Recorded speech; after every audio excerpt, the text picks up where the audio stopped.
tema, então, como eu falei, é a violência e sua interferência na educação escolar.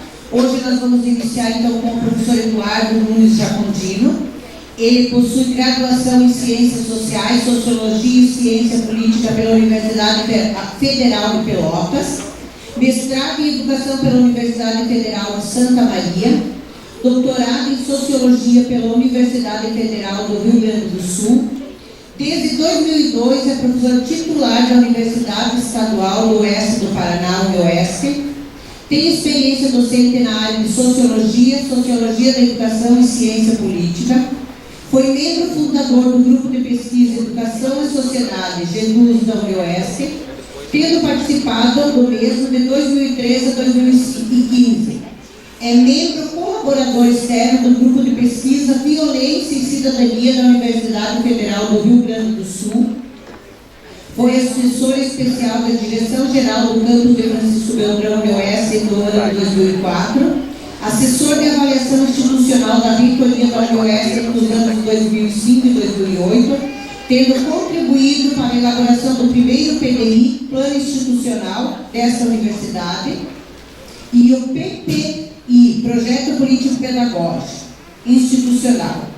Atuou de janeiro de 2013 a junho de 2015 como assessor pedagógico da Direção-Geral do Campus de Francisco Beltrão de Oeste. Foi diretor-geral eleito do Campus de Francisco Beltrão de Oeste para o mandato de 13 de julho a 31 de dezembro de 2015. Fundador do Laboratório de Pesquisa e Extensão e Ensino Pós-Modernidade, Sociologia, Direito e Educação da UniOeste em 2015.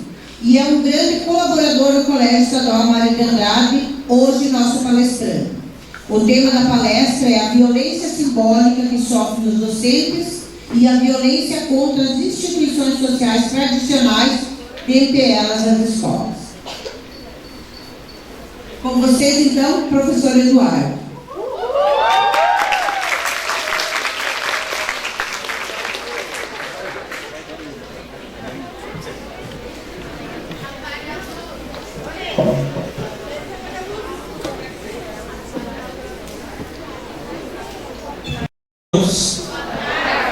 Quero agradecer o convite para estar aqui mais uma vez, junto com os professores, os estudantes, Mário de Andrade. Temos uma parceria de longa data para trabalhar alguns temas, que são temas de pesquisa que viemos realizando nos últimos anos. E hoje, mais uma vez, então, a convite do pessoal, me coloquei à disposição para estar aqui com vocês, para refletir sobre algumas coisas que com certeza vão atingir vocês. A minha fala, pelo menos eu espero, e me conheço há 46 anos, vai atingir vocês com certeza. Mas é um momento que considero importante para a gente pensar juntos algumas questões que vêm acontecendo na sociedade, na escola e, consequentemente, com cada um de nós, com cada um de vocês, tá? Do macro para o micro. Essa fala, muito provavelmente, ela vai ser direcionada para um tipo específico de violência, Quando entraram em contato comigo, me convidando para estar aqui, me convidaram para falar sobre a questão da violência.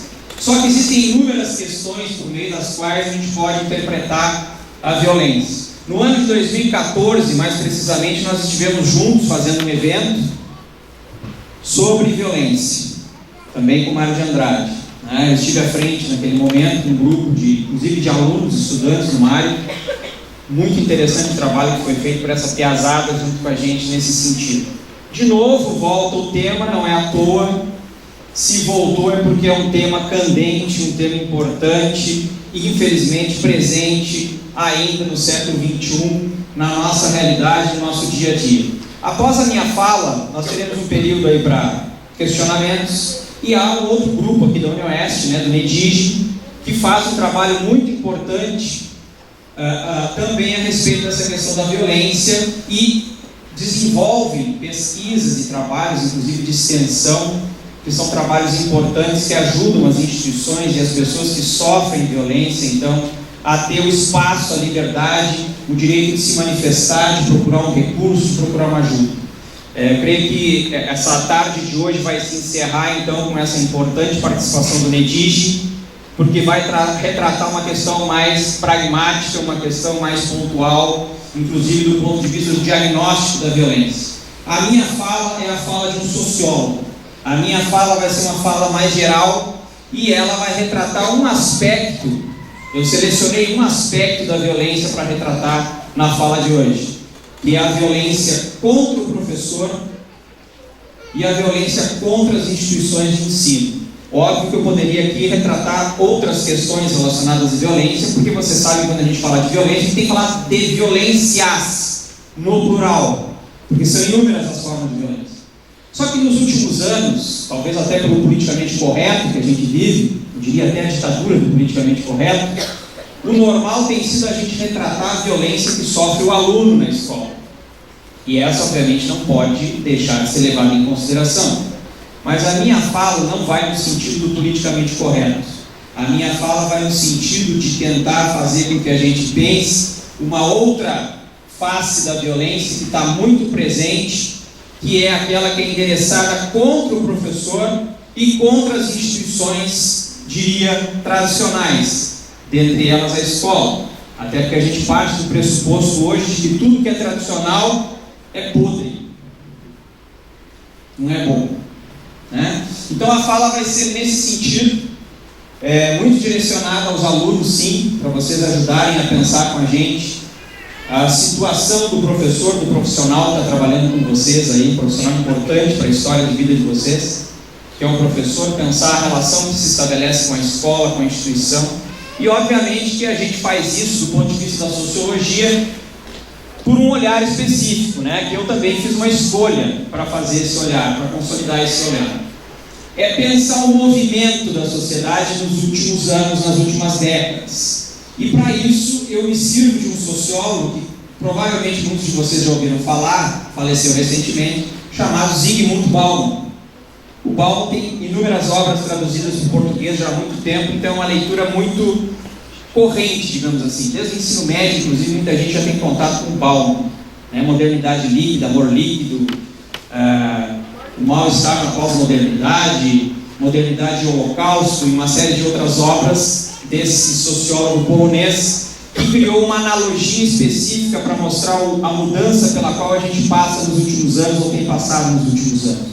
E ele usa a seguinte analogia: ele fala de modernidade sólida e modernidade líquida, ou de modernidade sólida e de pós-modernidade, para mostrar justamente esse transcurso, esse período no qual a identidade era uma identidade sólida, os valores que tínhamos na nossa sociedade eram valores sólidos, e que, portanto, uma série de conflitos e de questões que hoje estão presentes na escola, dentre elas a questão da sexualidade, por exemplo, não se faziam presentes na escola. Porque você tinha um pensamento que eu chamo de pensamento diático, ou a gente pode usar o termo pensamento dialético, ou isso ou aquilo. Então você tinha, do ponto de vista da identidade, um lugar muito específico para o homem, um lugar muito específico a ser ocupado pela mulher, pela criança e assim sucessivamente. Você tinha um lugar específico pelo sujeito, pelo cidadão, que era ou burguês ou proletário. As coisas estavam muito claras para nós, muito bem definidas, escritas, por isso identidades fixas, valores mais fixos, consolidados no transcurso dessa civilização, que é a civilização ocidental. Então, conforme está colocado ali no slide, sentido de ordem e tempo linear, crença no progresso gradual das sociedades, crença na razão, isso é o que consolidou a modernidade sólida. Crença na razão, na ciência, na humanidade, ou na nossa capacidade de nos transformarmos em seres cada vez melhores. Todos esses valores presentes nesse tempo histórico, e não faz muito tempo atrás, caracterizado por isso que a gente está chamando de modernidade sólida. Então, a questão do lugar de cada um, né? Da mulher, do homem, como eu acabei de falar. Então, pensem aí, vocês que fizeram ensino médio, principalmente, quando estudam história, vocês vão se lembrar da questão do iluminismo. que a palavra iluminismo vem de luz, trazer luz. A escola, em grande medida, surge nesse movimento do iluminismo, na tentativa de transformar as consciências ingênuas em consciências críticas, consciências transformadoras, o papel da razão na transformação do mundo. Ou seja, se nós universalizarmos a educação, nós consequentemente transformaremos esse mundo num mundo melhor.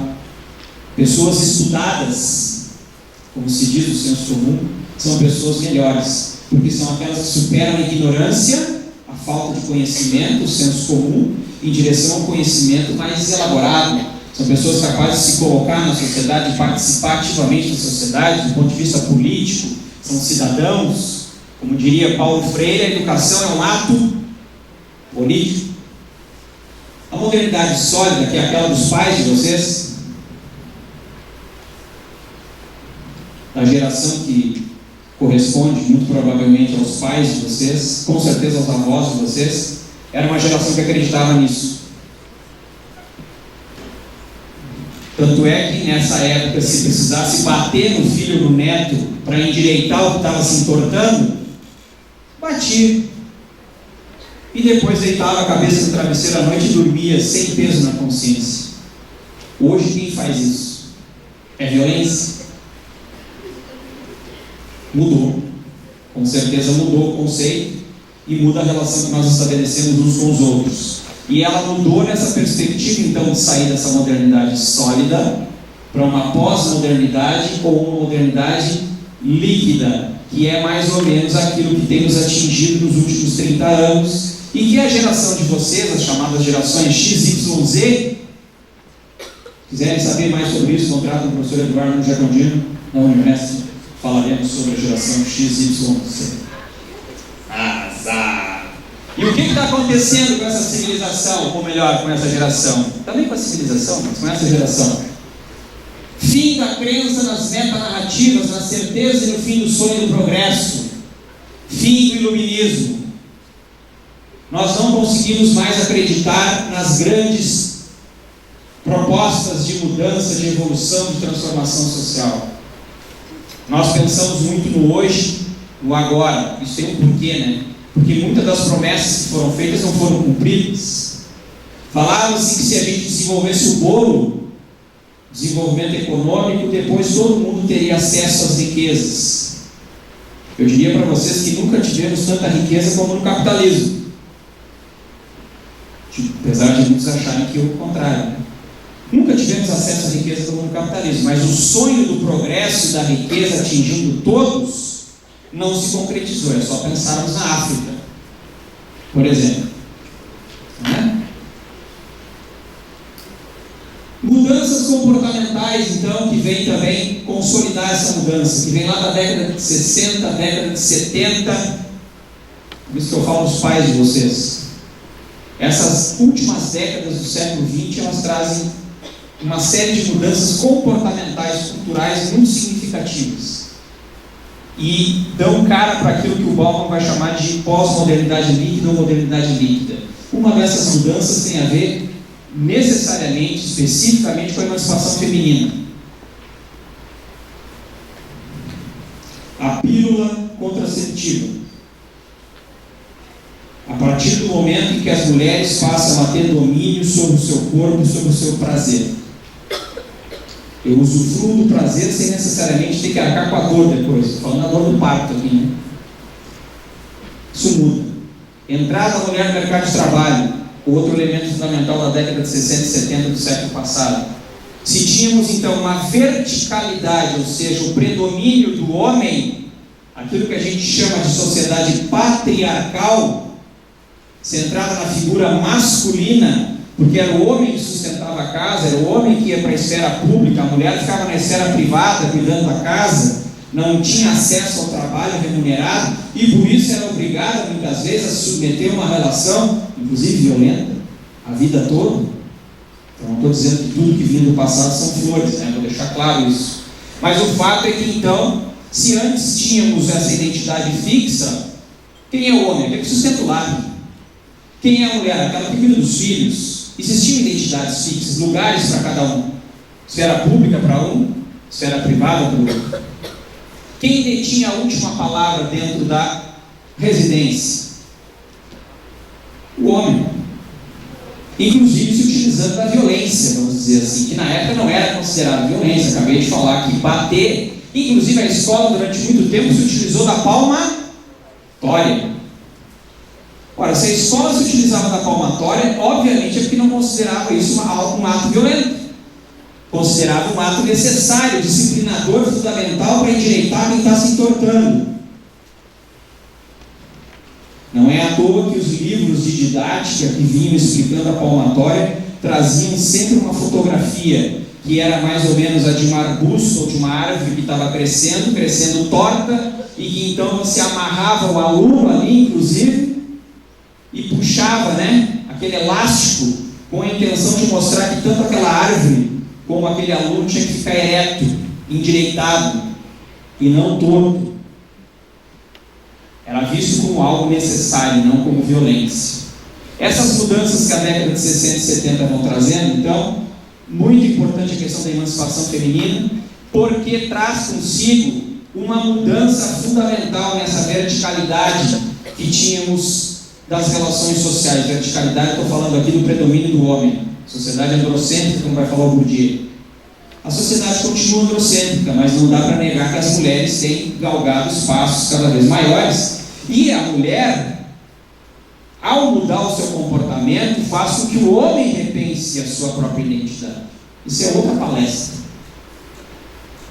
Mas aquilo que era sólido, as identidades que eram fixas, o lugar de cada um muda a partir da década de 60 e 70. Vocês estão entendendo? Então, do sólido vem pro líquido, porque agora não há essa verticalidade, essa identidade. Agora pense no ambiente de vocês, na casa de vocês. Vocês vão se identificar no que eu vou falar agora. Quando há uma discussão na casa de vocês, provavelmente todo mundo participa agora. O pai diz uma coisa, a mãe diz outra, e vocês dizem outra. O cachorro, se bobear, diz outra. Ele também participa. E agora, quem é que manda, afinal de contas? Vamos dizer assim, quem é que tem a última palavra? Quem é que decide as coisas? Não é um coletivo, é um grupo. Não é mais o pai necessariamente, às vezes pode até ser um caso ou outro, mas vocês estão entendendo o que eu estou falando aqui e com certeza devem estar se identificando nisso. Ou seja, há uma horizontalização das relações que antes eram verticalizadas. Agora, aqueles que não tinham voz nem vez, mulheres, crianças e assim sucessivamente, passam a ter cada vez mais voz e vez. Então, a centralidade da decisão se perde. Não estou dizendo que isso é ruim. Isso é a democratização das relações, é a horizontalização das relações. Só que isso traz um perigo, que é o seguinte: quando ninguém determina nada, a gente não sabe para que lado vai. E mais ou menos hoje o que tem acontecido nos lares é que, como não há consensos e como não há um centro, digamos assim, decisório daquilo que pode e que não pode, a gente não decide nada em grande medida. E aí tudo pode. E é por isso que o aluno, quando chega na escola, e a escola impõe regra, tem dificuldade de se adaptar à escola, porque às vezes em casa não tem mais essa regra estabelecida. Porque se ninguém decide, obviamente, se há regra, ninguém está cumprindo nada. Porque ninguém decide. Um diz, não, tem que deitar às 10 horas. O outro, não, que isso, já foi o tempo disso. Não, um diz assim, o computador tem que ser usado até tal hora e com controle. O outro diz, não, que isso, por quê? Isso é ignorância, não, para que isso? E por aí vai. Então temos essa horizontalização das relações sociais, que tem ali a ver com a pílula anticoncepcional, questão muito presente das mulheres, que acabam tendo o empoderamento, não só das mulheres, das crianças. E uma coisa que é importante chamar a atenção aqui, é que também uma identidade muito fixa que tínhamos, por exemplo, com relação às mulheres, as mulheres saíram muito cedo de casa para se casar. Casavam-se precocemente, então trocavam a condição de dependência do pai para uma condição de dependência do marido. Veja, identidades fixas, todo mundo tinha o seu futuro pré-determinado. O Freud vai dizer, numa história da civilização, que então tínhamos segurança. Todo mundo tinha, de um certo modo, um futuro já pré-determinado. Isso de um certo modo, é a segurança. Só que o peso ou o preço que pagávamos por isso era a perda da liberdade. Porque ninguém perguntava para aquela menina de 14 anos se ela queria se juntar com aquele cara de 50. Que ela muitas vezes tinha que ficar, casar, que era escolhido pelo pai, pela sociedade. Não era uma escolha dela. Quantas casaram com um cara de 50, apaixonadas pelo colega de 18, passaram a vida inteira naquela viagem emocional. Eu estou com tu, mas eu quero é tu. Então vejam como isso se traz, obviamente, essas mudanças traz, obviamente, consigo uma série de avanços, e aqui principalmente no que toca às mulheres, a capacidade de decisão. Isso traz perigos também, porque isso é como uma moeda, tem dois lados. Perde-se o centro decisório, não há mais capacidade de decisão, não há mais verdades colocadas, porque não há mais identidades fixas. Todos nós hoje, pais, professores, em relação a vocês, alunos, pensam 500 vezes antes de tomar uma decisão, com medo de ferir as susceptibilidades, não ser violento, não ser autoritário. Então aquilo que os nossos avós faziam, se tivesse que bater para endireitar, e se perguntar, não ficou com dor na consciência, mas com dor na consciência, meu papel é esse? Hoje jamais faremos isso, justamente porque perdemos essa certeza das coisas. Isso não estou dizendo com isso que é necessariamente negativo, estou mostrando um movimento que está acontecendo, que é esse então da horizontalização das relações, da perda da centralidade das decisões, do crescimento dos direitos de todos aqueles que historicamente não tinham voz nem vez, que passam a ter voz e vez cada vez maior. Isso não é ruim, mas isso vai trazer para a gente uma outra realidade, então, que eu pretendo deixar claro para vocês nessa fala aqui. A gente pode ir adiante. Né? Então, eu não gosto muito de seguir slide, porque eu nunca sigo, na verdade. Né? Aqui, na verdade, mais para que vocês possam visualizar, se alguém tiver interesse, depois eu posso disponibilizar para a escola. Mas eu acho que algumas coisas são importantes ressaltar. Do ponto de vista das relações na família e na escola, essa mudança ela traz algumas consequências. E é isso que eu quero pensar junto com vocês. Não para a gente pensar em termos fixos, tudo de bom é aqui, tudo de ruim lá, mas mostrar a complexidade disso, que as coisas são mais complexas do que simplesmente está tudo bom ou simplesmente está tudo ruim. Essa mudança da sociedade sólida, da modernidade sólida para a modernidade líquida, ela traz algumas mudanças. Ou seja, hoje a perspectiva que nós temos é aquilo que eu chamei ali de uma perspectiva holística, uma perspectiva limitada, relativística e não mais visão totalizante. Ninguém mais tem certeza de nada. O que nós temos são pontos de vista. Vou dar um exemplo: religião. Hoje nós temos o ateu, o católico, o protestante, o muçulmano, o budista. Vou pegar 5 exemplos de comportamentos relacionados à religião. Sociedade globalizada, hoje a gente tem inúmeras posições. Quem está certo, quem tem razão quando se discute a religião entre um ateu, um católico, um protestante, um muçulmano e um budista?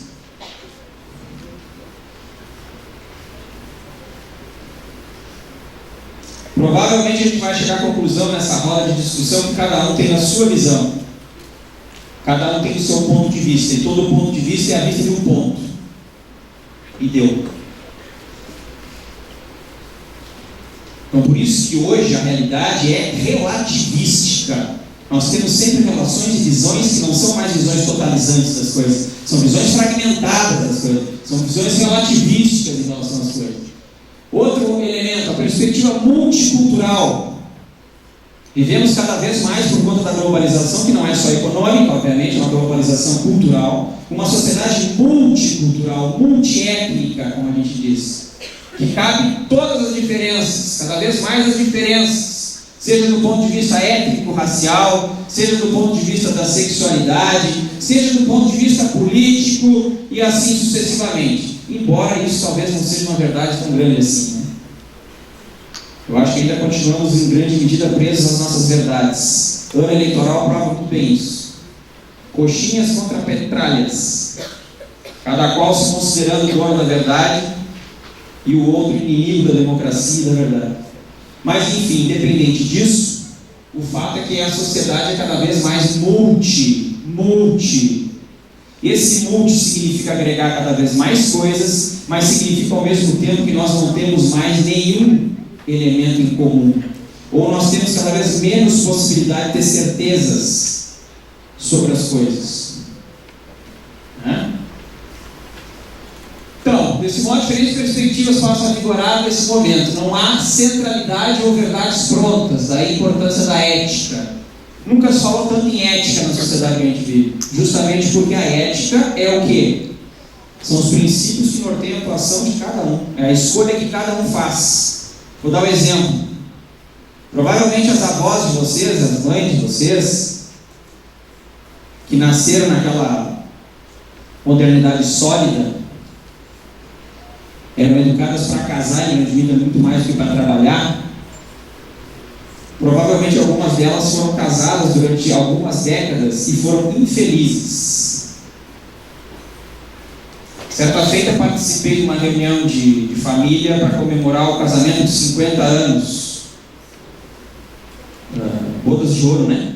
De um casal da família. Todo mundo, vamos fazer a festa, onde é que nós vamos fazer a festa? Aí quando chegou para a senhora que estava fazendo 50 anos de casamento, ela disse assim: eu não tenho festa porque eu não tenho nada para comemorar. Aí todo mundo assim, opa, só um pouquinho. Eu estava sentado, senão tinha caído da minha costa. Bom, porque a minha ela externalizou que ela não teve opção. Casou porque era natural na época, modernidade sólida, menina com tal idade vai casar, sai de casa vai casar. Como não podia trabalhar fora, essa senhora, por exemplo, se alfabetizou sozinha e na sequência alfabetizou várias pessoas, porque tinha uma relação muito próxima com a questão da educação, da pedagogia. Provavelmente se tivesse feito o curso seria uma excelente professora, tivesse tido a oportunidade de estudar, porque alfabetizou por conta própria muita gente. Mas ela disse que na época dela não tinha condições de estudar. Por que eu estou falando aqui da ética, dando esse exemplo? Porque no tempo dela, ela teve em quem colocar a culpa da infelicidade dela. Na sociedade, no pai, no marido, na sociedade que escolheu por ela. Ela tinha em quem botar a culpa. E aqui, obviamente, não estou dizendo que todas as pessoas que viveram casadas amanhã foram felizes. Algumas com certeza foram felizes, outras não para ser, né? Mas ela teve em quem colocar a culpa. Pensem em vocês agora. Vocês têm muito mais grau de liberdade de escolha do que teve a avó de vocês, a mãe de vocês. Tanto é que hoje a gente casa e descasa com muito mais facilidade. Ninguém precisa passar a vida inteira junto com uma pessoa se não está se sentindo bem. Então a gente tem um grau maior de liberdade de escolha. Isso é ética. Por isso se fala cada vez mais em ética na nossa sociedade. Porque se eu tenho mais possibilidade de escolha, depende de quem? A escolha? De mim.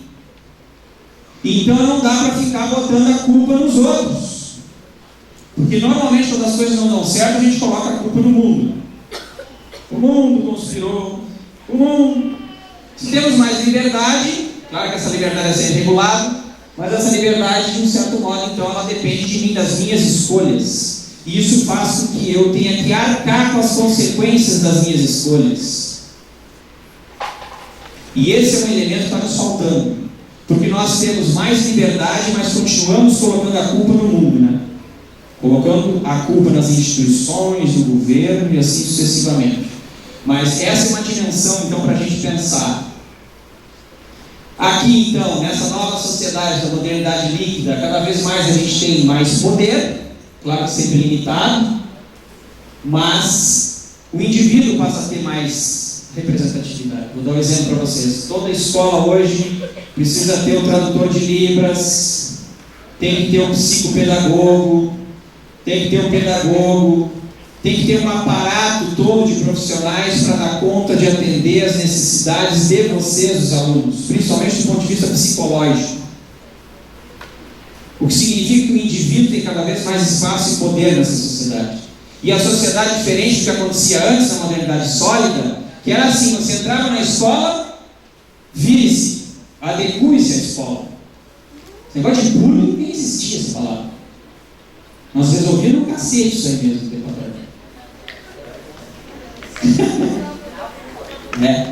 Agora vejam só, e aqui não estou dizendo que é bom ou ruim, estou fazendo a leitura sociológica para mostrar a mudança. Se antes era a instituição, com a sua centralidade que estava ali, e os indivíduos tinham que se adequar a ela, doa quem doer, agora são as instituições que têm que se adequar aos indivíduos. As instituições têm que criar um aparato de profissionais todo para atender a individualidade de cada um. Esse tem transtorno bipolar, esse tem transtorno não sei o que, esse sofre bullying, esse não sei o que. Na verdade, as escolas hoje tinham que ter um profissional para cada aluno, para atender as especificidades de todos. Não estou dizendo que isso é bom ou ruim, estou fazendo a leitura sociológica para mostrar que se inverteu. Na modernidade sólida, o indivíduo tinha que se adequar à instituição. Na modernidade líquida, as instituições, aliás, todo mundo corre para satisfazer a necessidade, às vezes o desejo de um.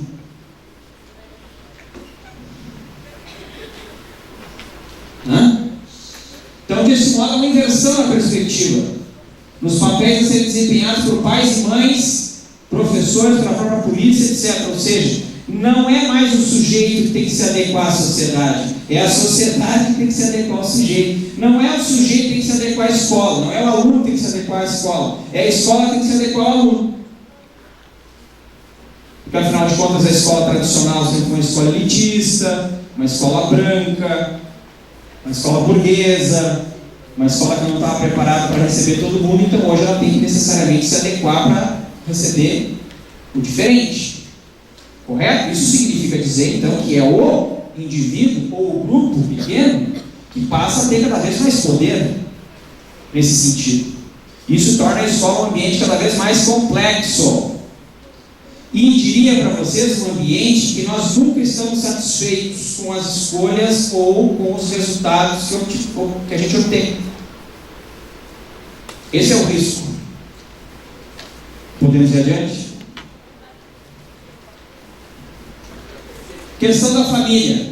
Democratização das relações familiares, como eu falei para vocês. De relações verticalizadas e centradas na figura paterna masculina, em relações horizontalizadas e descentralizadas, ancoradas agora na figura do pai, da mãe, dos filhos. Todo mundo tem direito à voz, à vez. Isso é bom, só que, por vezes, a gente não chega a nenhum consenso. A gente não consegue determinar e encaminhar muitas coisas. Fim do pacto em poder. Empowerment, empoderamento das mulheres, crianças, idosos. Isso tudo retratado pelo crescimento dos direitos sociais, direitos civis, políticos e sociais, que a gente tem desde a década de 60, 70, direito dos negros, direito das mulheres, direito das crianças, direito dos homossexuais, dos transexuais, dos bissexuais, de todas as formas de expressividade humana que até então não tinham espaço, agora vem tendo. Né? Mulheres conquistam o mercado de trabalho, se libertam do domínio masculino, por um lado. Agora que eu quero refletir com vocês aqui.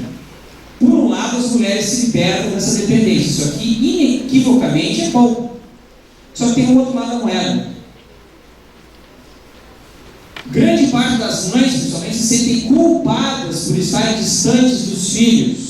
O processo de culpabilização em todas as pesquisas que são feitas com mulheres, que têm filhos, obviamente, o dado primeiro que aparece é a culpabilização.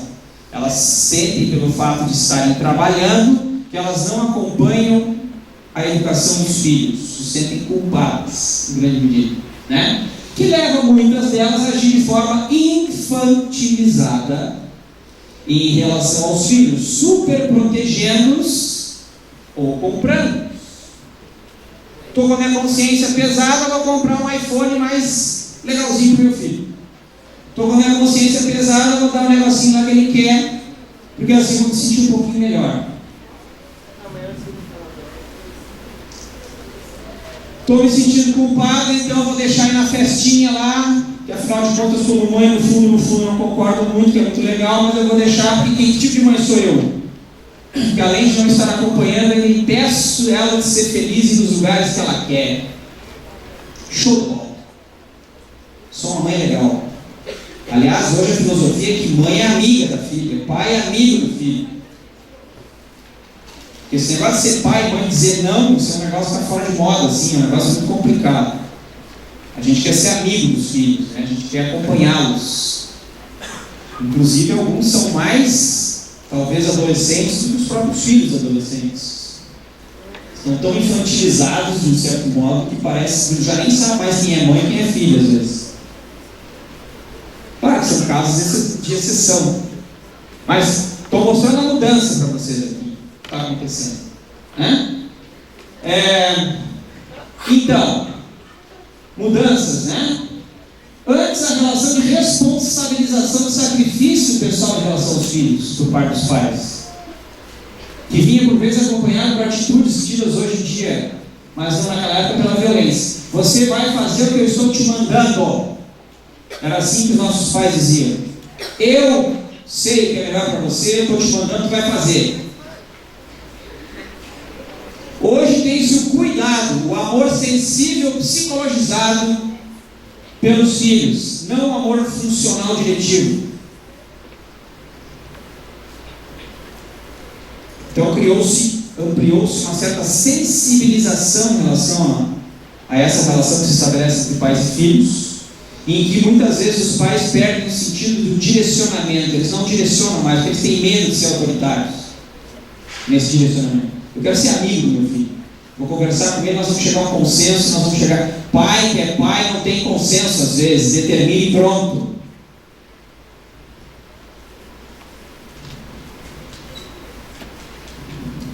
Mas nós temos cada vez mais dificuldade de falar disso, de pensar isso, os pais. E as pesquisas mostram que os filhos querem que os pais sejam mais assertivos em relação a eles. E os pais não conseguem ser assertivos em relação aos filhos porque têm medo de ser violentos, de ser ignorantes, de ser autoritários, de não ser amigo dos filhos. É claro que isso aqui é uma parcela, não podemos generalizar nada nunca, porque a gente está falando do ponto de vista social. Mas estou mostrando o quadro para vocês da mudança que tem acontecido nos últimos anos. Certo? Antes tínhamos a imposição do poder patriarcal, hoje temos a superproteção e o tratamento baseado no fato de que toda e qualquer forma de imposição é autoritária. Para nós, a autoridade é autoritarismo e ponto final. Isso é um problema grave. Grave. Mas tem acontecido. Como sofremos com o pesar da ditadura militar, que aí é uma característica muito específica da América Latina, no nosso caso, os pais de vocês, em grande medida, viveram o tempo da ditadura militar. Isso faz mais ainda com que a gente tenha muita dificuldade de lidar com tudo aquilo que é autoritário. Então, toda vez que a gente é mais impositivo, provavelmente muitos de nós se lembram lá da ditadura militar, de tudo que sofremos lá e que a gente não quer reproduzir para vocês. Só que a autoridade não é autoritarismo, mas isso está muito confuso na cabeça de todo mundo, por vezes inconscientemente, né? Como sofremos com o pesar da ditadura militar, passamos por vezes inconscientemente para nossos filhos a noção de que tudo pode, de que é proibido, proibido. Nenhuma sociedade, nenhuma instituição se mantém sem regras. Nenhuma vida humana consegue se manter de forma sadia se não tiver o mínimo de regramento em relação a si mesmo. Todo mundo sabe que o excesso de alguma coisa leva ao desgaste e à degenerescência. Se você comer demais, faz bem ou não? Faz bem porque é bom, né? No sentido que é bom, é gostoso, mas não faz bem para o teu corpo. Todo mundo sabe da questão da obesidade, que aliás é um problema mundial. Temos mais obesos no mundo do que pessoas desnutridas no mundo hoje. Todo mundo sabe então que fazer alguma coisa em excesso não faz bem. Ora, quando eu digo fazer uma coisa em excesso não faz bem, significa que algum controle tem que ter das coisas. Ou de alguém que faça por você até você ter a maturidade de fazer, ou você em relação a você mesmo quando você atingir a maturidade de fazer. Porque senão você vai continuar comendo, e sendo obeso, e infeliz com a tua própria imagem contigo mesmo, e tu não vai sair desse ciclo.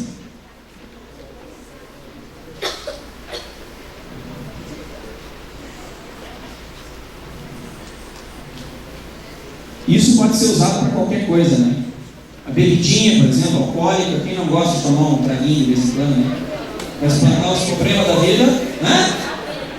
Ó, aí, já se manifestaram, né? Uou! Show de bola! Né? Não é bom, de vez em quando? Delícia! Só que uma coisa é você tomar para se sentir legal, outra coisa é você ser viciado, dependente do álcool. Todo mundo sabe disso. Então é um limite, obviamente, sutil. Que diria, estamos perdendo esse limite, de um certo modo. Né? Além disso, hoje impera a noção de que nossos filhos não podem passar dificuldades, trabalho, não podem sofrer. E o sofrimento para nós é algo insuportável.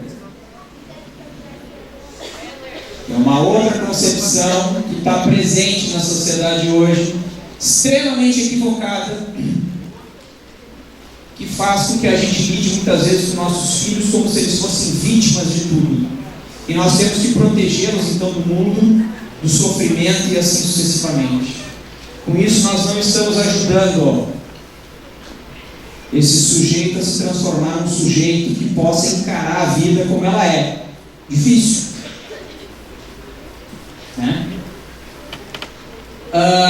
E aí, já finalizando um pouco aqui algumas coisas, para a gente abrir depois para o debate, eu vou chegar na questão da violência, tá? Estou fazendo um levantamento, pelo menos do ponto de vista sociológico, assim, para mostrar algumas coisas que têm acontecido, mudança de comportamento. Uma outra questão que está muito presente no mundo hoje é o que a gente chama de hedonismo. Já ouviram falar disso, né? Hedonismo é um termo que vem do grego, adonis, que significa apaixonar-se por si mesmo. Mulheres, exemplo. Muitas das mulheres não querem mais ser vistas apenas como mães, mas como mulheres mesmo, como trabalhadoras também. Cresce o interesse por si mesmo. Cada um de nós passa a se ocupar cada vez mais de si mesmo na sociedade em que vivemos. Isso não é ruim a priori. Tá? A busca pela liberdade, pela felicidade se tornam parâmetros fundamentais. Deste modo, perde-se em grande medida o senso de companheirismo, perde-se a paciência facilmente, casa-se e descasa-se muito rapidamente, muito facilmente. E a perguntinha básica, onde ficam os filhos no estudo? Se a sociedade é hedonista, significa que agora, ao invés de cumprir o papel social, eu estou preocupado com a minha própria realização, com a minha própria felicidade. Isso é ruim a princípio? Não. Só que isso gera consequências. E a gente percebe muito nitidamente essas consequências nos relacionamentos amorosos. Ninguém mais tem paciência com ninguém. Eu estou me relacionando com uma, já estou olhando para o mercado, porque o mercado está aí. E aí eu sempre olho, e quando eu olho para o lado de lá, parece que sempre o vizinho é mais feliz que eu, na verdade. Então, para que eu vou ficar com esse bofe do meu lado aqui, me incomodando, se há um universo de possibilidades melhores por aí para ser feliz? Como se esse outro relacionamento também não fosse apresentar algumas questões, porque não existe relacionamento 100% resolvido, porque não existe ser humano 100% resolvido. Mas enfim, de um certo modo, como a gente é hedonista, a gente quer ser feliz, por que eu vou perder tempo discutindo a relação? Eu diria que discutir a relação é uma coisa que a mulher inventou na história, as mulheres estão desinventando, eu acho já. Já não estão mais nem querendo discutir a relação. Porque deu o B.O., tchau. vem outro. Deu B.O., tchau. E assim a gente vai na busca da felicidade. Claro que não é assim necessariamente, né, gente? Eu estou brincando aqui um pouco para pintar o quadro para vocês da mudança de comportamento. Claro que as coisas não são literalmente assim, então não sei se nem precisaria fazer esse adendo aqui entre parênteses, porque eu sei que as coisas não são assim, explicitamente assim, né? A gente ainda discute a relação, sim, tem gente que, né, as meninas continuam muitas ainda com o sonho de se casar, as pesquisas mostram isso, mas isso é outro papo. Mas não dá para negar o fato de que essa é uma mudança. O hedonismo está presente na vida da gente. E aqui o que interessa refletir com vocês é o seguinte: é muito bom você ser hedonista quando você não tem filho, porque filho é um compromisso para a vida inteira. Você pode ser hedonista o quanto você quiser, mas o compromisso com o teu filho é um compromisso com o teu filho, tu não pode passar isso para ninguém. E tem muita gente que, em nome da busca da felicidade, não quer ter desgaste, perder tempo, inclusive nem com o próprio filho. Ele tem que ser feliz aqui e agora. Então, o que eu estou querendo dizer com isso é que a gente parece que, de um certo modo, obviamente que em alguns casos, a gente está perdendo o equilíbrio, como diria o Dinerval Saviani, a teoria da curvatura da vara, do equilíbrio das coisas. Essa busca pela felicidade, a pressa de resolver as coisas agora faz com que a gente, de um certo modo, as responsabilidades que a gente tenha, a gente esteja delegando para alguém. Mais ou menos como alguns pais fazem ao delegar a responsabilidade do filho para a escola. Como se a escola, o professor, tivesse a obrigação de resolver todos os problemas do filho que ele, pai e mãe, não conseguem resolver. E ele, pai e mãe, tem 2 filhos em casa. Pensa no professor que tem 40 alunos na sala de aula. Esse tem que resolver o problema de todo mundo. Mas ele, às vezes, em casa, com 1, 2, não consegue. Mas é porque tem que ser feliz, né? Ou muitas vezes está tão atolado no trabalho, também tem isso, obviamente, uma sociedade que a gente trabalha cada vez mais para dar conta das questões que a gente quer dar conta, de ter um carro novo, de ter a casa melhor, de poder dar um computador melhor para o filho, e a gente se atola tanto nessas coisas que a gente não convive mais uns com os outros. Não dá tempo de conviver uns com os outros, né? Então, o crescimento exponencial da sensibilidade social acerca da violência. Se há uma coisa positiva, é que nós cada vez somos menos tolerantes em relação à violência. Na verdade, nós somos intolerantes com a violência até contra os animais. Até os animais entraram por rol dos seres que merecem a proteção contra a violência, não é assim? Isso é bom, porque antes a gente tinha palmatória na escola, podia bater no aluno, agora a gente se preocupa inclusive com a formiga. Está caminhando na rua, vai pisar no formigueiro. Não vou matar os animais. Você pisa, olha para trás, sejam felizes e você serve. Aumentou o grau de sensibilidade em relação à violência, né? Então, desse modo não se pode mais educar pela força, pela imposição. Agora, qual é a consequência disso, por exemplo, na escola? Se nós aumentamos o nosso grau de sensibilidade em relação à violência, é claro que a gente não quer ser violento, nós não toleramos a violência em nenhum aspecto, seja na escola, nenhuma instituição, seja na escola, seja no lar, onde for, né? Então hoje o que predomina? A questão do convencimento, ou melhor, aqui refletindo sobre alguns caminhos, né? Se você não pode mais impor as coisas, como que você conduz os outros a alguma coisa? Pergunta de Michel Foucault. Como que uma sociedade que não tolera mais a violência mantém o controle de uns sobre os outros? Porque as relações humanas são relações de poder. E as relações de poder são aquelas em que eu sempre tento, de algum modo, determinar o comportamento do outro para alguma coisa. Então, como que a gente faz isso numa sociedade que agora tudo parece ser violência? Um dos caminhos é o convencimento, o exemplo. Daí dizer que um exemplo vale por 1000 palavras. Daí o fato de que não adianta mais uma sociedade de outra, aquela história de faz o que eu digo e não faz o que eu faço. Né? Por isso de novo a questão da ética. Não adianta falar para o fulano, não faz tal coisa, o cara vai lá e ele mesmo faz. Né? esvazia toda a autoridade que tem. Por isso a questão da ética está tão presente, convencimento, né?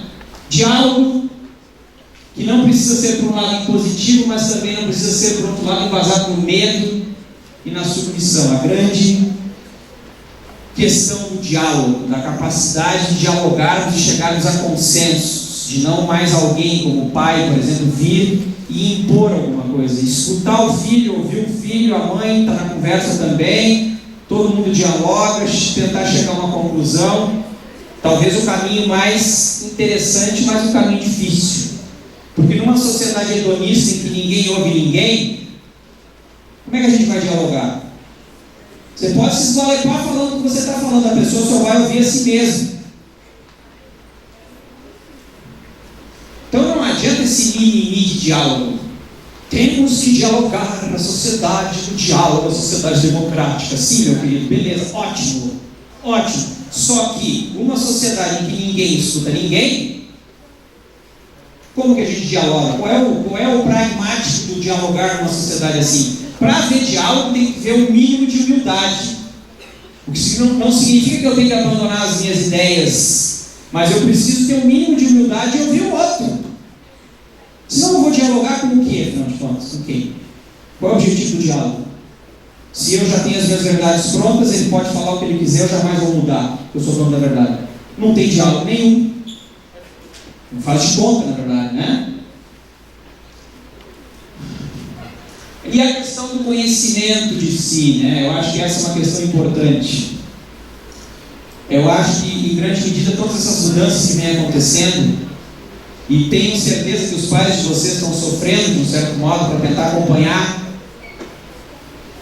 Muitos viveram lá na modernidade sólida e agora estão vivendo na modernidade líquida. Muitos deles estão tendo que reinventar a si mesmos para viver nesse mundo, para se transformar em pais melhores, em mães melhores. Apesar de todas as dificuldades, apesar de todo esse quadro que eu pintei aqui para vocês, dos perigos e questões difíceis dessa mudança, com certeza muitos pais, professores, que viveram boa parte das suas vidas na modernidade sólida, agora estão tendo que viver aqui na modernidade líquida, e estão tendo que se reinventar, estão tendo que reaprender a viver.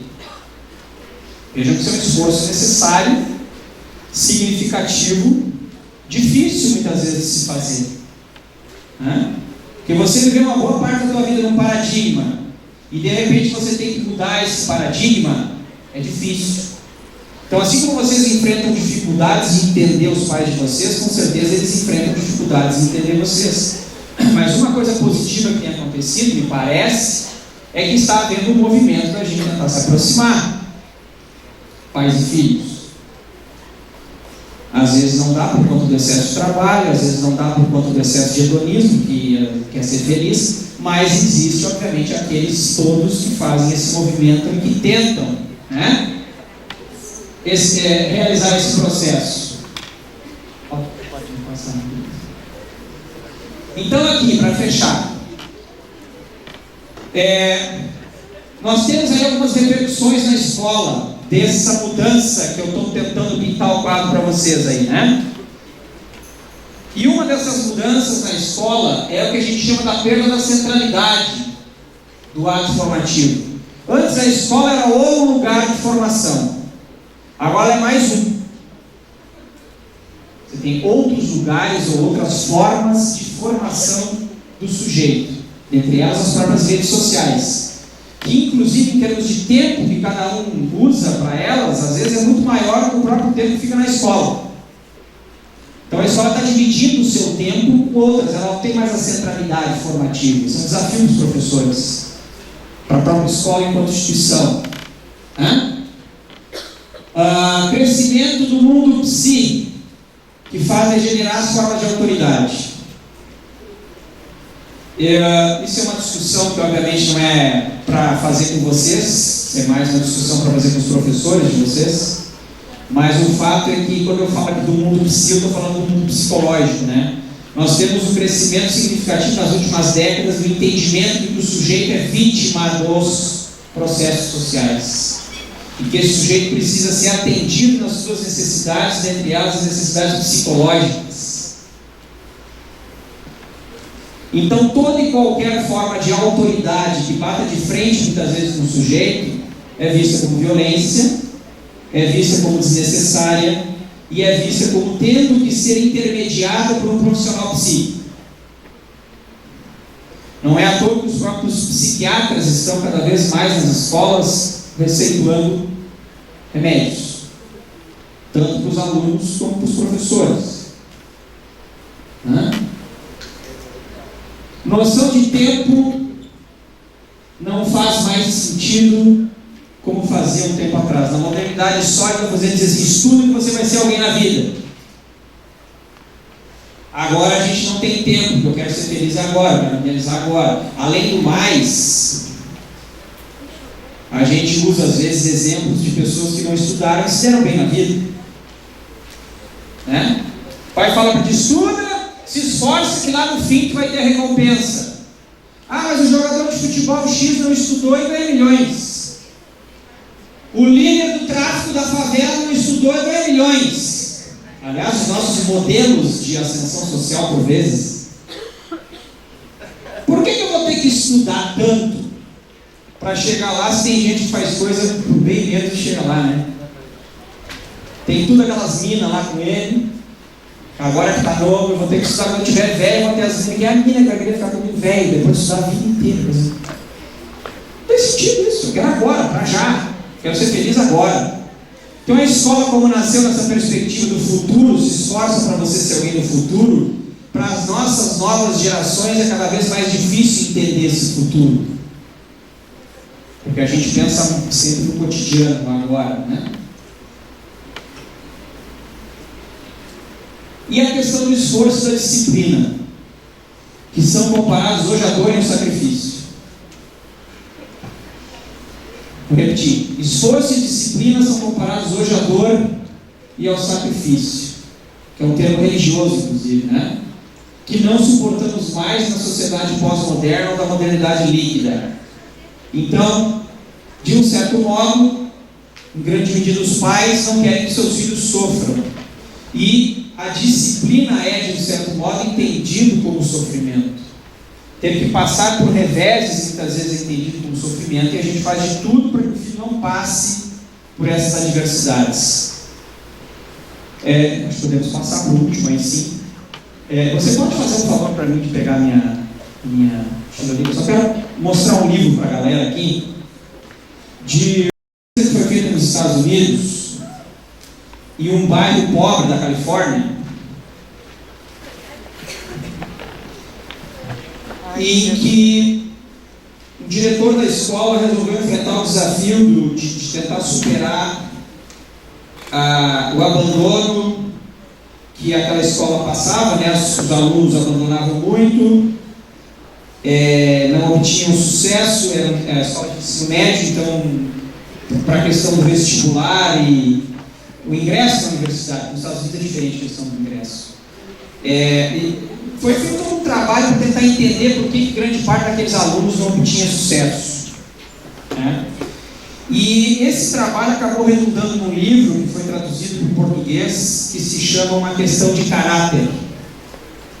Porque a curiosidade e a determinação podem ser mais importantes que a inteligência para a educação de sucesso. Na pesquisa que esse diretor da escola acabou fazendo durante décadas, tentando entender, acompanhar os alunos que saíam dali, aqueles que iam para a universidade, aqueles que não iam, aqueles que obtinham sucesso na vida, mesmo não indo para a universidade, aqueles que mesmo indo para a universidade, muitas vezes não obtinham sucesso, porque só penduravam o diploma na parede. Esse cara foi se perguntando, então, o que realmente eram valores ou questões fundamentais para que esses meninos, essas meninas que saíram lá daquele ensino médio, obtivessem sucesso. E uma das questões que ele traz, né, nesse livro, que é muito interessante, ele vai falar em resiliência e determinação. O que é resiliência? O que é resiliência? Insistência, não desistir no primeiro obstáculo. Determinação, o que é uma pessoa determinada? A pessoa que tem foco, que sabe o que quer. Então ele foi percebendo que mesmo aqueles considerados mais inteligentes do ponto de vista do coeficiente intelectual, né, muitas vezes não obtinham sucesso na vida, não iam para a universidade, ou se iam, faziam cursos que depois não aproveitavam. E ele foi percebendo na pesquisa, no acompanhamento que fez, que aqueles que obtinham mais sucesso tinham algumas características, por isso que ele vai falar em questão de caráter. Essas características têm muito mais a ver, então, com a postura que o sujeito adota em relação à vida e a si mesmo, do que necessariamente só com a questão cognitiva e intelectual, que intelectualmente a maior parte de nós com certeza é capaz de aprender as coisas, mas não é essa a questão que faz a diferença. E por que eu estou trazendo esse elemento para vocês aqui? Porque nós, neste movimento que temos feito, de considerar a disciplina como sofrimento, de considerar as adversidades da vida como algo que a gente precisa eliminar, de viver numa sociedade em que, de forma positiva, a gente fala cada vez mais dos direitos, mas esquece dos deveres. Minha querida, pode trocar o... Tá certo. Não, volta lá, desculpa, pode voltar. Esse é o último mesmo. Nós estamos enfrentando uma dicotomia muito importante. Ao mesmo tempo que a sociedade prospera do ponto de vista da sua tecnologia, do acesso, eu vou repetir essa frase, não é minha, mas nós nunca tivemos acesso à riqueza como tivemos no capitalismo. Apesar de que a gente fala da sociedade injusta, da sociedade desigual, você sabe quanto tempo vivia uma pessoa na Idade Média, no feudalismo? Qual era a expectativa de vida no período feudal que antecedeu a sociedade capitalista? 35 anos de idade. Foi com o capitalismo que nós atingimos hoje a expectativa de 80, vamos chegar aos 100 anos de idade. A maioria esmagadora das pessoas, tirando os nobres e o clero, eram miseráveis na Idade Média. Ganhavam para comer. Hoje nós ganhamos para comer, os pais de vocês, em grande medida, vocês futuramente, mas para ter acesso a outras coisas também, né? Muito maiores do que isso. Então, diferente do que muita gente fala, nós nunca tivemos tanto acesso à riqueza como tivemos no capitalismo. Só que isso está sendo acompanhado, tem vindo acompanhado de uma, como se chama, eu coloquei aqui, de uma vitimização, ou de um processo de colocar o sujeito sempre como vítima das circunstâncias. Tem alguns autores que têm escrito materiais sobre isso, inclusive saiu um livro recentemente que vai chamar de Podres de Mimados. Isso tem uma história. Eu já vou encerrar agora com essa pequena história. Isso tem origem em um cara chamado Jean-Jacques Rousseau, que escreveu Emílio, escreveu do contrato social, escreveu da desigualdade entre os homens. É uma vertente teórica da política, da sociologia, que a gente chama de política da redenção, que pensa que, como o Rousseau bem falou, o homem nasce bom e a sociedade o corrompe. Jean-Jacques Rousseau, Contrato Social e Outros Escritos. Rousseau tem uma frase famosa que diz o seguinte: o homem nasce bom. Nós somos bons por natureza. Quem nos corrompe é a sociedade. Não é demais lembrar que Rousseau foi o autor que mais influenciou, um dos autores que mais influenciou Marx e o marxismo. E o marxismo e todas as correntes progressistas que vieram depois do marxismo continuam acreditando que nós nascemos bons, mas alguém nos corrompe. Para o marxismo são os burgueses que nos corrompem, mas nós somos bons. É por isso que nós precisamos fazer uma revolução política, por isso política da redenção, porque através da política, da revolução política, colocando os bons no lugar dos maus, é que nós teremos uma sociedade igualitária e justa, enfim. Só que existe uma outra corrente, que se chama de política do ceticismo, que vem lá de David Hume, que vai dizer o seguinte: qualquer um que fizer uma reflexão séria sobre si mesmo sabe que o homem e a mulher têm seus limites, que nós não somos tão bonzinhos assim, e que também, por outro lado, nós não somos demônios. Anjos e demônios, com raras exceções, não existem. Existem limites para essa construção dessa sociedade justa, igualitária, que foi de um certo modo disseminada, e muitos de nós compraram essa ideia dizendo que nós podemos tudo, mas no futuro. Depois que fizermos a revolução, poderemos fazer tudo. Que as instituições são aquelas que nos violentam, que as instituições são retrógradas, precisam ser superadas.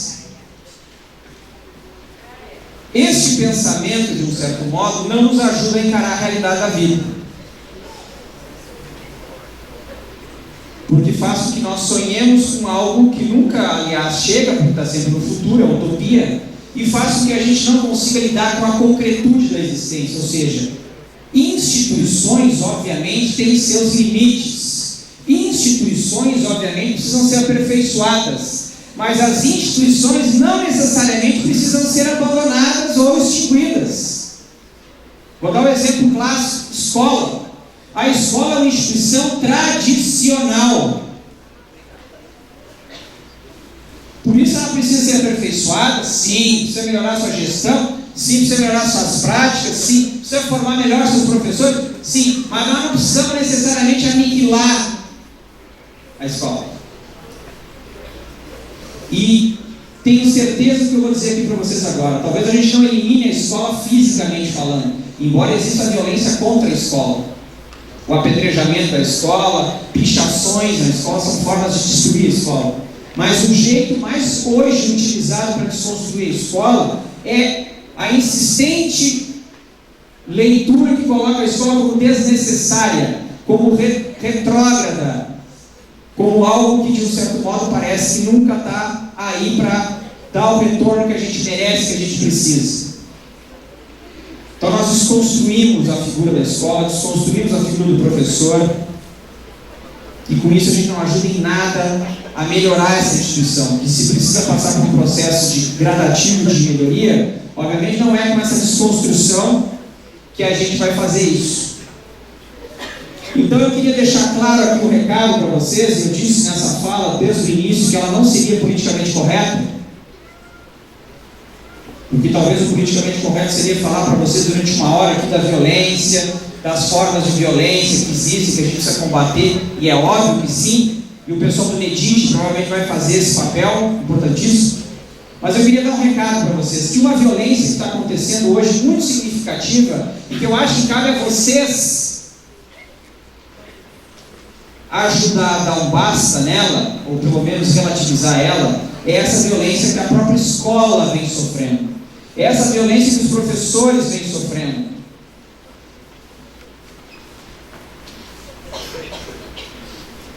E isso eu entendo que a gente pode fazer. Isso eu entendo que a gente precisa fazer. É resgatar a importância dessas figuras que dedicam a sua vida profissional para formar vocês, obviamente com as debilidades que cada um tem. Mas esse é um papel importante, me parece, da gente resgatar essa questão. Porque a tradição, a gente esqueceu. Tudo que é tradicional para nós, a priori, é ruim. E não é assim. A escola é tradicional, sim. A escola nasceu na início da Idade Moderna. Com o desenvolvimento do capitalismo no século XIX, a escola vai surgir como universalização, então ela é tradicional. Mas o ser tradicional não significa que ela não pode ser melhorada. O tradicional não significa que ela não tenha nada a oferecer. Outra questão, vou encerrando, que faz com que a gente veja a escola como algo negativo, e às vezes a gente talvez não perceba isso explicitamente. É a questão do preconceito. Todo mundo fala para vocês, eu disse que essa palestra não seria do politicamente correto. Todo mundo fala para vocês que toda e qualquer forma de preconceito é ruim. Mentira. Todo preconceito, ou toda e qualquer forma de preconceito, a gente precisa entendê-lo para saber se ele precisa ser alterado ou não. Mas não é toda e qualquer forma de preconceito que é ruim a priori. Vou dar um exemplo para vocês, está ali para vocês lerem. O professor tem sim mais conhecimento que o aluno, tem sim mais experiência que o aluno, e isso faz com que ele precise sim ser respeitado pelo aluno. Isso é um preconceito? Pode até ser entendido como um preconceito, ou parte do pressuposto que o professor está ali, ele é mais importante. Não estou dizendo mais importante, ele tem uma importância significativa pela história que ele tem, pela trajetória, pelo conhecimento. Aliás, diria para vocês que um professor que não tem mais conhecimento que um aluno não tem que estar na sala de aula. Que esse mimimi de dizer que está todo mundo em pé de igualdade, que ninguém educa ninguém, isso é uma aberração pedagógica. O resultado das avaliações internacionais que a gente tem no Brasil, que as pessoas não aprendem, tem a ver com isso. Porque ninguém assume o seu papel. O professor tem mais conhecimento que o aluno, óbvio que tem mais idade, tem mais experiência, tem mais conhecimento. É por isso que ele está ali. Então, não, todas as relações são horizontalizadas. Agora não, o professor é só um mediador do conhecimento. Claro, o professor não tem que ser aquele assim, a figura central, mas esse negócio de dizer que o professor não... Sabe essa coisa assim que no fundo está dizendo que o professor não é necessário? Que o aluno se educa sozinho? Isso é bobagem. Vou dizer para vocês, eu estou com uma certa idade que me permite dizer certas coisas agora. Isso é bobagem. É a mesma coisa dizer que o pai e a mãe não tem que educar o filho, que eles têm que ser amigos e a criança se educa sozinha. Bobagem. E é essa falta de identificação precisa de coisas que deveriam ser básicas da gente entender, mas a gente não consegue mais entender, que está gerando essa confusão toda, que ninguém sabe mais quem é quem deve assumir o quê. Então cada um faz de um jeito assim mais ou menos e a gente não tem diretriz nenhuma mais. Então tradição não é necessariamente uma coisa ruim, nem tudo que é tradicional é ruim. Preconceito, alguns inclusive são positivos, porque preconceito tem a ver com construção social, tem a ver com herança social. Vou dar um exemplo para vocês. A mãe diz para a menina que vai para a balada: minha filha, de preferência não fique com os meninos, mas se ficar, use camisinha pelo menos. Isso é um preconceito, que está pressupondo, em primeiro lugar, que ela vai ficar. Está pressupondo que se ficar vai pegar alguma doença. Agora, esse preconceito está errado? Não está, porque pode pegar. Então, vai me dizer que todo e qualquer preconceito é ruim? Bobagem de novo.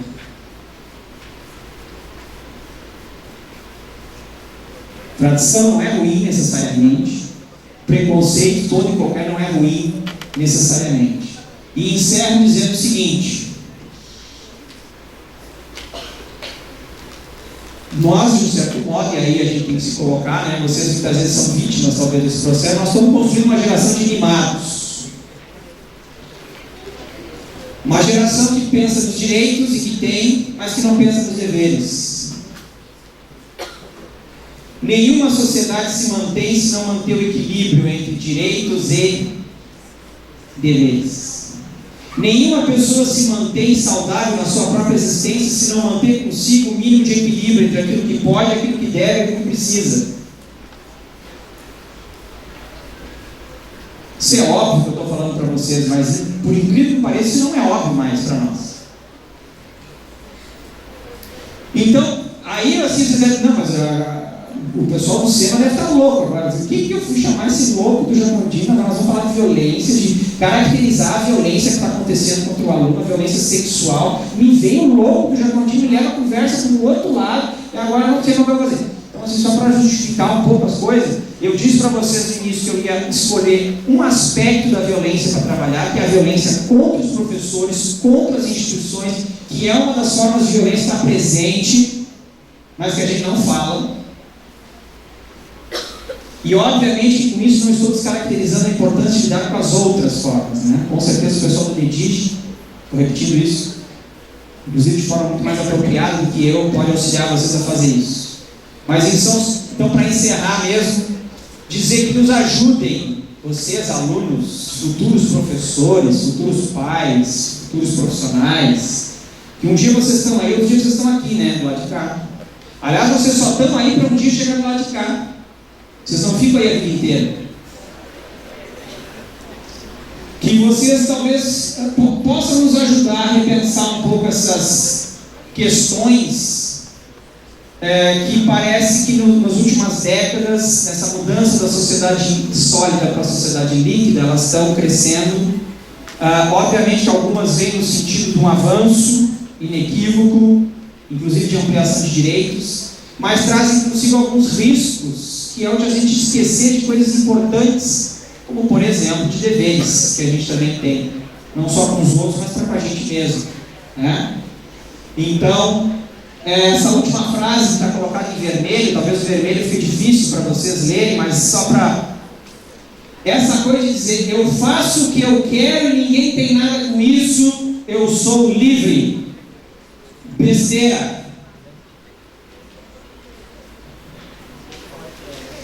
Essa liberdade absoluta, bom, Aristóteles já dizia, zoon politikon, o homem é um animal político por excelência. Nós vivemos sempre em comunidade, nós vivemos sempre nos relacionando com alguém, portanto tudo que eu faço afeta os outros, para o bem ou para o mal. Não tem essa de que eu faço o que eu quero, eu sou livre, ninguém tem nada com isso, bobagem. Você vai afetar alguém sempre, seja para o bem dessa pessoa, para o mal dessa pessoa, inclusive para o seu mesmo. Então, assim não existe isso, né? Talvez a política da redenção, talvez o grande culpado seja Rousseau. Nós nascemos livres, bondosos, mas a sociedade nos corrompe.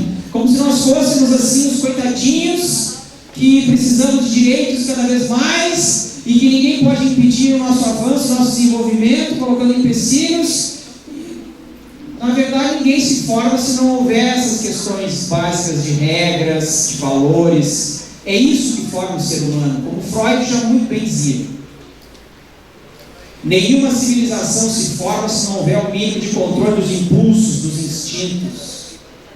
Quando não há isso, nós somos uma sociedade, não dá para chamar uma sociedade de animais, porque sociedade não é de animais, mas enfim, né? Não há se não houver esse mínimo equilíbrio. Você não constrói civilização nenhuma. Então, aprender a conviver com a dor, aprender a conviver com o limite, aprender a conviver com o não, é necessário para o amadurecimento de qualquer um, de qualquer sociedade. Senão a gente vai criar uma sociedade de animados. Theodor Dalrymple, Podres de Mimados, as consequências do sentimentalismo tóxico.